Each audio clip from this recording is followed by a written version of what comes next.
डंका बजाकर बारात चली। छोटे बड़े सभी समुदाय प्रसन्न हैं।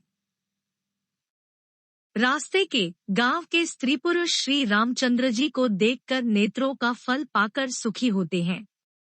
बीच बीच में सुंदर मुकाम करती हुई तथा मार्ग के लोगों को सुख देती हुई वह बारात पवित्र दिन में अयोध्यापुरी के समीप आ पहुंची। नगाड़ों पर चोटें पड़ने लगी, सुंदर ढोल बजने लगे। भेरी और शंख की बड़ी आवाज हो रही है, हाथी घोड़े गरज रहे हैं। विशेष शब्द करने वाली झांझें, सुहावनी डफलियां तथा रसीले राग से शहनाइयां बज रही हैं। बारात को आती हुई सुनकर नगर निवासी प्रसन्न हो गए। सबके शरीरों पर पुलकावली छा गई। सबने अपने अपने सुंदर घरों, बाजारों, गलियों, चौराहों और नगर के द्वारों को सजाया। सारी गलियां अरगजे से सिंचाई गईं, जहां था सुंदर चौक पुराए गए। तोरणों, ध्वजा पताकाओं और मंडपों से बाजार ऐसा सजा कि जिसका वर्णन नहीं किया जा सकता। फल सहित सुपारी, केला, आम, मौलसरी, कदम और तमाल के वृक्ष लगाए गए। वे लगे हुए सुंदर वृक्ष फलों के भार से पृथ्वी को छू रहे हैं। उनके मणियों के थाले बड़ी सुंदर कारीगरी से बनाए गए हैं। अनेक प्रकार के मंगल कलश घर घर सजाकर बनाए गए हैं। श्री रघुनाथ जी की पुरी अयोध्या को देखकर ब्रह्मा आदि सब देवता सिहाते हैं। उस समय राजमहल अत्यंत शोभित हो रहा था। उसकी रचना देखकर कामदेव भी मन मोहित हो जाता था। मंगल शकुन, मनोहरता, रिद्धि सिद्धि, सुख, सुहावनी संपत्ति और सब प्रकार के उत्साह, आनंद मानो सहज सुंदर शरीर धर धर कर दशरथ जी के घर में छा गए हैं। श्री रामचंद्र जी और सीता जी के दर्शनों के लिए भला कहिए किसे लालसा न होगी। सुहागिनी स्त्रियां झुंड की झुंड मिलकर चली, जो अपनी छवि से कामदेव की स्त्री रति का भी निरादर कर रही है। सभी सुंदर मंगल द्रव्य एवं आरती सजाए हुए गा रही है, मानो सरस्वती जी ही बहुत से वेश धारण किए गा रही हो। राजमहल में आनंद के मारे शोर मच रहा है। उस समय का और सुख का वर्णन नहीं किया जा सकता। कौसल्या जी आदि श्री रामचंद्र जी की सब माताएं प्रेम के विशेष वश होने से शरीर की सुध भूल गई। गणेश जी और त्रिपुरारी शिवजी का पूजन करके उन्होंने ब्राह्मणों को बहुत सा दान दिया। वे ऐसी परम प्रसन्न हुई, मानो अत्यंत दरिद्री चारों पदार्थ पा गया हो। सुख और महान आनंद से विवश होने के कारण सब माताओं के शरीर शिथिल हो गए हैं, उनके चरण चलते नहीं हैं। श्री रामचंद्र जी के दर्शनों के लिए वे अत्यंत अनुराग में भरकर परछन का सब सामान सजाने लगी। अनेकों प्रकार के बाजे बजते थे। सुमित्रा जी ने आनंद पूर्वक मंगल साज सजाए।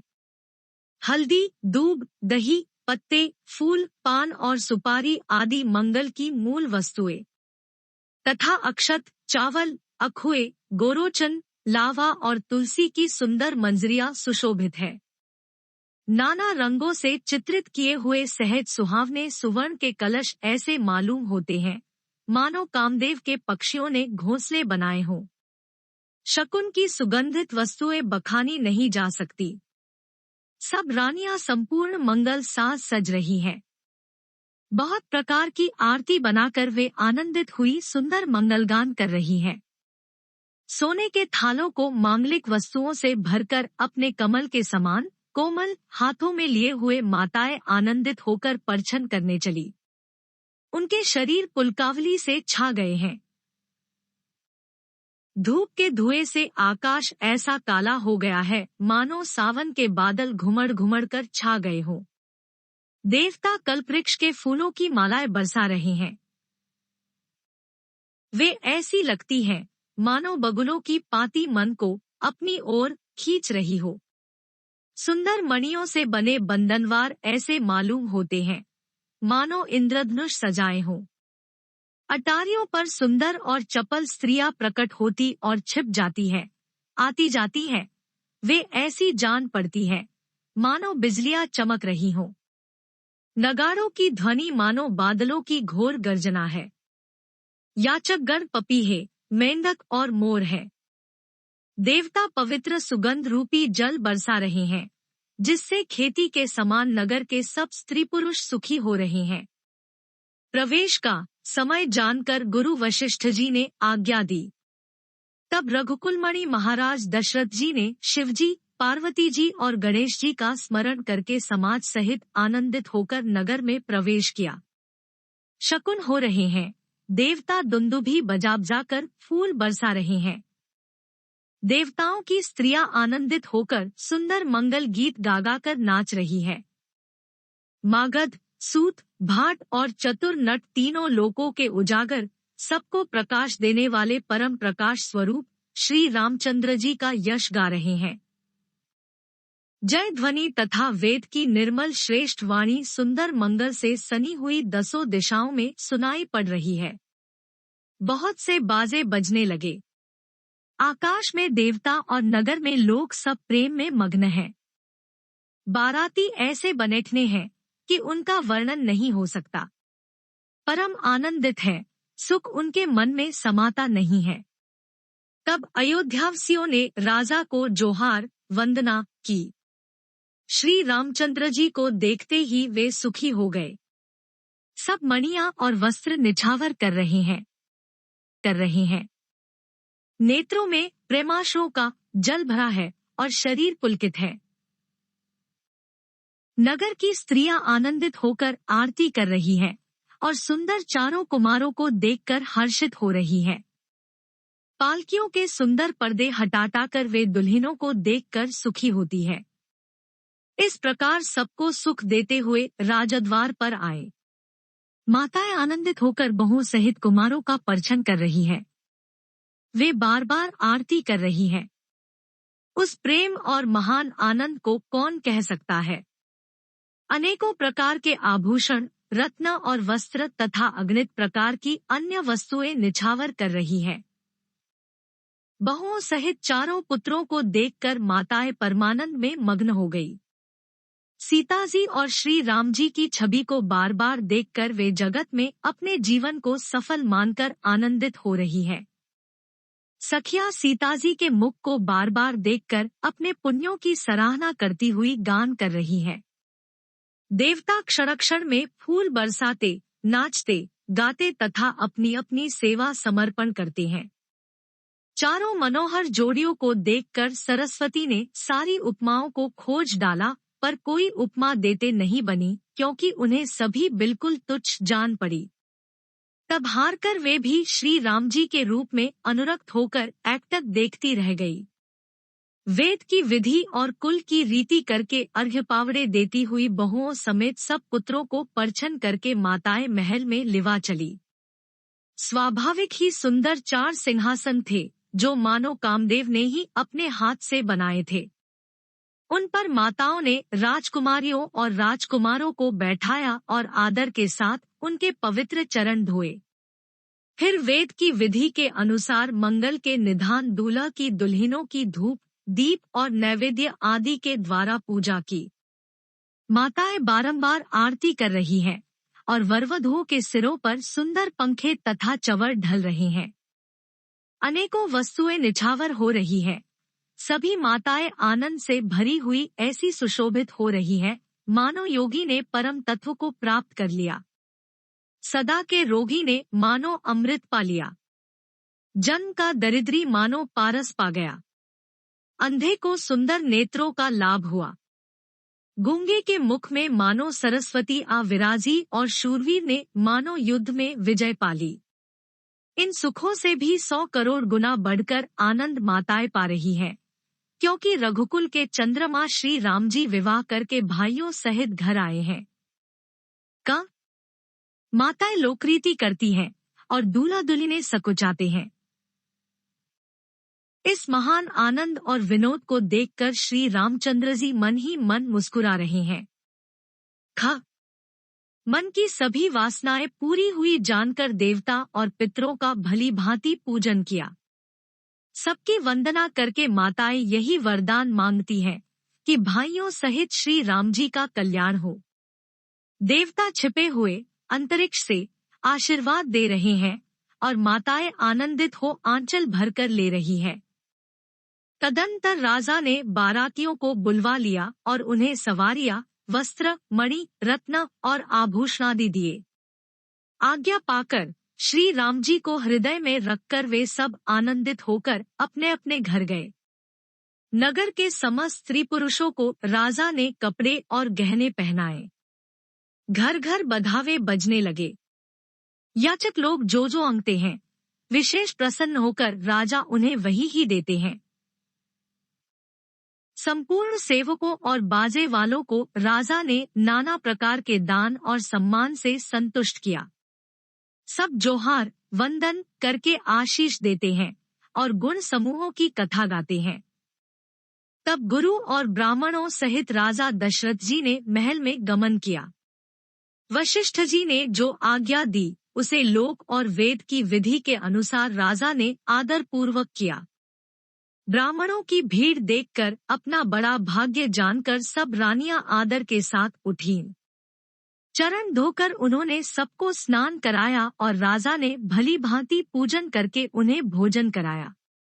आदर, दान और प्रेम से पुष्ट हुए वे संतुष्ट मन से आशीर्वाद देते हुए चले।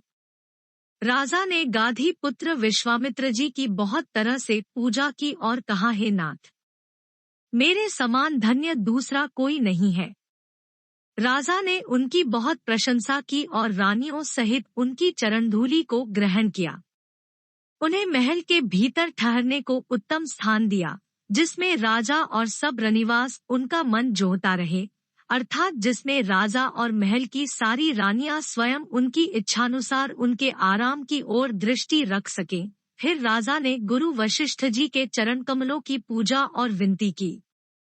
उनके हृदय में कम प्रीति न थी, अर्थात बहुत प्रीति थी। बहुओं सहित सब राजकुमार और सब रानियों समेत राजा बार बार गुरुजी के चरणों की वंदना करते हैं और मुनीश्वर आशीर्वाद देते हैं। राजा ने अत्यंत प्रेमपूर्ण हृदय से पुत्रों को और सारी संपत्ति को सामने रखकर उन्हें स्वीकार करने के लिए विनती की, परंतु मुनिराज ने पुरोहित के नाते केवल अपना नेग मांग लिया और बहुत तरह से आशीर्वाद दिया। फिर सीता जी सहित श्री रामचंद्र जी को हृदय में रखकर गुरु वशिष्ठ जी हर्षित होकर अपने स्थान को गए। राजा ने सब ब्राह्मणों की स्त्रियों को बुलवाया और उन्हें सुंदर वस्त्र तथा आभूषण पहनाए। फिर अब सुहासिनियों को, नगर की सौभाग्यवती बहिन, बेटी, भांजी आदि को बुलवा लिया और उनकी रुचि समझकर उसी के अनुसार उन्हें पहिरावनी दी। नेगी लोग सब अपना अपना नेगजोग लेते और राजाओं के शिरोमणि दशरथ जी उनकी इच्छा के अनुसार देते हैं। जिन मेहमानों को प्रिय और पूजनीय जाना, उनका राजा ने भली भांति सम्मान किया। देवगण श्री रघुनाथ जी का विवाह देखकर उत्सव की प्रशंसा करके फूल बरसाते हुए, नगाड़े बजाकर और परम सुख प्राप्त कर अपने अपने लोकों को चले। वे एक दूसरे से श्री राम जी का यश कहते जाते हैं। हृदय में प्रेम समाता नहीं है। सब प्रकार से सबका प्रेमपूर्वक भली भांति आदर सत्कार कर लेने पर राजा दशरथ जी के हृदय में पूर्ण उत्साह, आनंद भर गया। जहाँ रनिवास था वे वहाँ पधारे और बहुओं समेत उन्होंने कुमारों को देखा। राजा ने आनंद सहित पुत्रों को गोद में ले लिया। उस समय राजा को जितना सुख हुआ उसे कौन कह सकता है। फिर पुत्रवधुओं को प्रेम सहित गोदी में बैठाकर बार बार हृदय में हर्षित होकर उन्होंने उनका दुलार लाड़चाव किया। यह समारोह देखकर रनिवास प्रसन्न हो गया। सबके हृदय में आनंद ने निवास कर लिया। तब राजा ने जिस तरह विवाह हुआ था वह सब कहा। उसे सुनकर सब किसी को हर्ष होता है। राजा जनक के गुण, शील, महत्व, प्रीति की रीति और सुहावनी संपत्ति का वर्णन राजा ने भाट की तरह बहुत प्रकार से किया। जनक जी की करनी सुनकर सब रानियां बहुत प्रसन्न हुई। पुत्रों सहित स्नान करके राजा ने ब्राह्मण, गुरु और कुटुंबियों को बुलाकर अनेक प्रकार के भोजन किए। यह सब करते करते 5 घड़ी रात बीत गई। सुंदर स्त्रियां मंगलगान कर रही हैं। वह रात्रि सुख की मूल और मनोहारिणी हो गई। सबने आचमन करके पान खाए और फूलों की माला, सुगंधित द्रव्य आदि से विभूषित होकर सब शोभा से छा गए। श्री रामचंद्र जी को देखकर और आज्ञा पाकर सब सिर नवाकर अपने अपने घर को चले।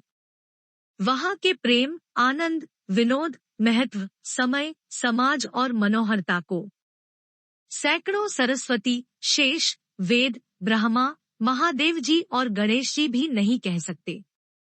फिर भला मैं उसे किस प्रकार से बखान कर कहूं?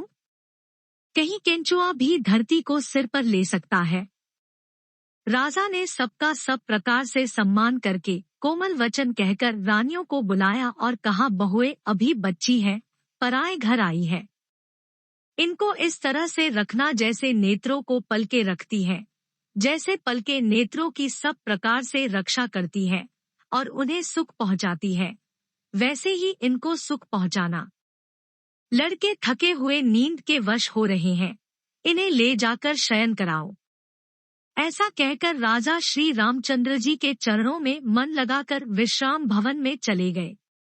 राजा के स्वभाव से ही सुंदर वचन सुनकर रानियों ने मणियों से जड़े सुवर्ण के पलंग बिछवाए।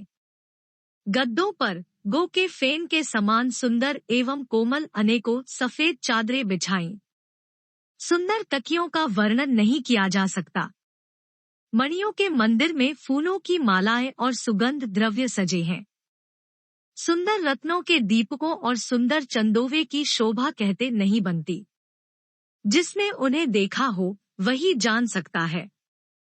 इस प्रकार सुंदर शैया सजाकर माताओं ने श्री रामचंद्र जी को उठाया और प्रेम सहित पलंग पर पौढ़ाया।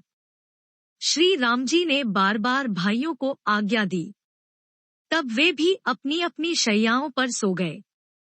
श्री राम जी के सावले सुंदर कोमल अंगों को देखकर सब माताएं प्रेम सहित वचन कह रही हैं, हे तात, मार्ग में जाते हुए तुमने बड़ी भयावनी ताड़का राक्षसी को किस प्रकार से मारा?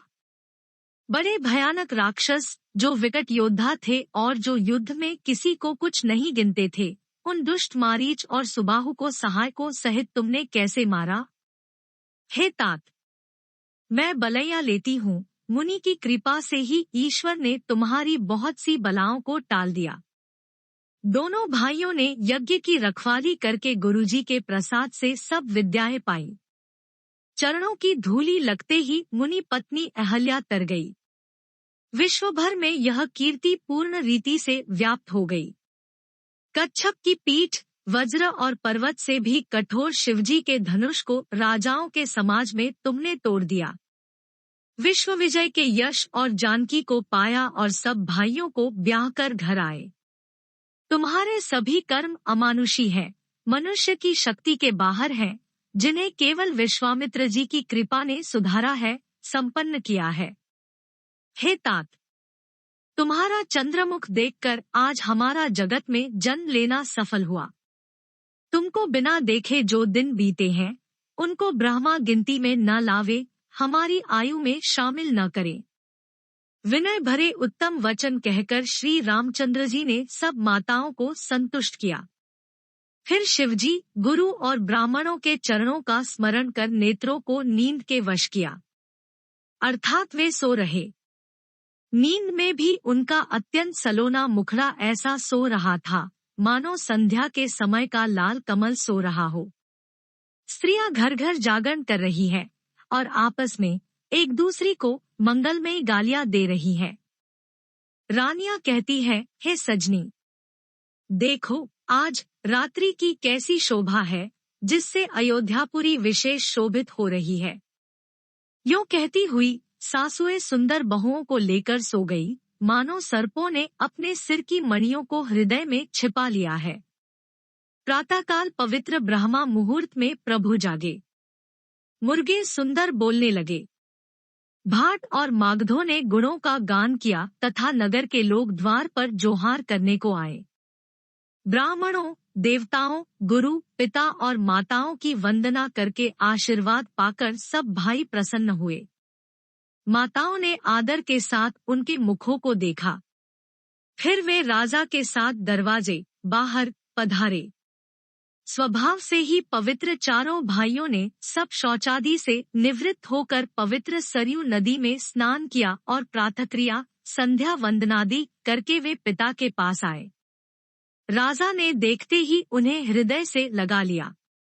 तदंतर वे आज्ञा पाकर हर्षित होकर बैठ गए। श्री रामचंद्र जी के दर्शन कर और नेत्रों के लाभ की बस यही सीमा है, ऐसा अनुमान कर सारी सभा शीतल हो गई। अर्थात सबके तीनों प्रकार के ताप सदा के लिए मिट गए। फिर मुनि वशिष्ठ जी और विश्वामित्र जी आए। राजा ने उनको सुंदर आसनों पर बैठाया और पुत्रों समेत उनकी पूजा करके उनके चरणों लगे। दोनों गुरु श्री राम जी को देखकर प्रेम में मुग्ध हो गए। वशिष्ठ जी धर्म के इतिहास कह रहे हैं और राजा रनिवास सहित सुन रहे हैं, जो मुनियों के मन को भी अगम्य है। ऐसी विश्वामित्र जी की करनी को वशिष्ठ जी ने आनंदित होकर बहुत प्रकार से वर्णन किया। वामदेव जी बोले, ये सब बातें सत्य है। विश्वामित्र जी की सुंदर कीर्ति तीनों लोकों में छाई हुई है। यह सुनकर सब किसी को आनंद हुआ।